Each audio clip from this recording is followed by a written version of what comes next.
আজকে গরুর হাটে আমার সাথে এটা খেলো দেখার জন্য পুরো ভিডিওটি দেখো। তো বাসায় বসে আছি, গরুর হাট আমাদের এদিকে, তাই গরুর হাটে চলে গেলাম।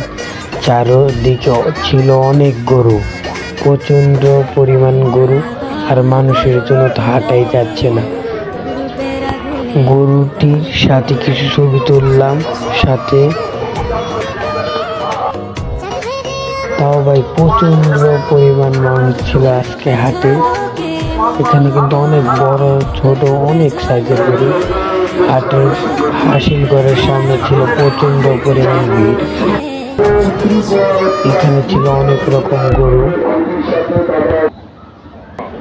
দেখি ব্যাপারী ভাইরা এখানে রান্নার জন্য তাদের জিনিসপত্র নিয়ে এসেছে। এই গরুটি তো যাচ্ছেই না আমাকে দেখে, তাই আমি সেখান থেকে চলে আসলাম। আরেক গরু দেখেন কানাকানি করছে আমাকে দেখে, আর ও তো রাগ করছে আমাকে দেখে, যাবেই না। আমি এত বড় একজন সেলিব্রিটি এসেছি হাটে। দেখতে দেখতে রাত হয়ে যায়। এই আপনাদের মাছ থেকে এখন বিদায় নিলাম।